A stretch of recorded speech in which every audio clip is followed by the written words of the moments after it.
বাংলাদেশের শাখা থেমে থাকবে না। আল্লাহ যদি ইকোনমিক্যালি সলভেন্সি দেয়, বাংলাদেশের প্রায় তানজিমুল উম্মাহ যেগুলো করছে এভাবে করতে থাকে, আপনাদের পেছনে মহান আল্লাহ আল্লাহ শাহরুর হাত আছে, কোনো ভয় নেই। ইসলামী শিক্ষাকে যারা মানুষ দিতে এসেছে, প্রাইমারি শিক্ষা এখন আছে, নুরানি শিক্ষা কওমি মাদ্রাসার হাতে আল্লাহ দিয়ে দিচ্ছে। কারণ 1,20,00,000 ছাত্র শিক্ষককে আজ পর্যন্ত গভর্নমেন্ট জিজ্ঞেস করলো না তারা কি খায়, কোথায় আছে, কেমন আছে। এই মানুষগুলোর খবর কেউ নিল না। ঠিক আল্লাহ আল্লাহ শাহরুর বেশি দিন দূরে নয়, কওমি মাদ্রাসার আমার ভাইদের হাতে, আলিয়া মাদ্রাসার কলিজার টুকরাদের হাতে রাষ্ট্র ক্ষমতা আল্লাহ দিয়ে দিবে। লিখে রাখে, আমি চলে যাবো পৃথিবী থেকে, কথা লিখে রাখে। বঞ্চিত আর বৈষম্য বহু করেছেন। এখন প্রাইমারি স্কুল জয় বাংলার কাছাকাছি না, এগুলা ইনশাআল্লাহ তাআলা হবে আল্লাহর পক্ষ থেকে। মাহদী আলাইহিস সালামের যুগ এসে গেছে, আর ঘুমানোর সময় নাই। কালকে 10:38 ভূমিকম্প, আজকে 10:36 যাইতে মাত্র 4 মসজিদে থাকলো। আল্লাহু আকবার।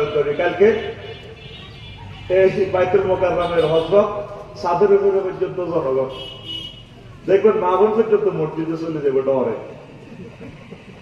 আমরা তো আমি পড়ি বাসাতে, আমার মেয়ে আমার ওয়াইফের নিয়ে, কারণ এই সমস্ত মাসলা করলে তো এই দেশে নষ্ট হয়ে গেছে।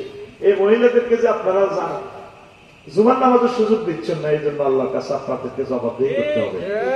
ইসলাম এভাবে আসছে, এভাবে করে হুজুরে আফসারি হুজুর তো 2000 মহিলারে মসজিদে নিত, তারপর দেখতেছে, মার্কেটে যাতে দেখে না। যদি 52টা জুমা তারা পড়তো, 52টা লেকচার তারা শুনতো কিনা। তারপরে তারাবি নামাজ যদি তারা পর্দার সহিত মসজিদে, যেখানে আলো 100% সেফটি আছে, পড়তো জামাতের সহিত নামাজটা, তারা কোরআনে কারিমটা শুনতে পারতো।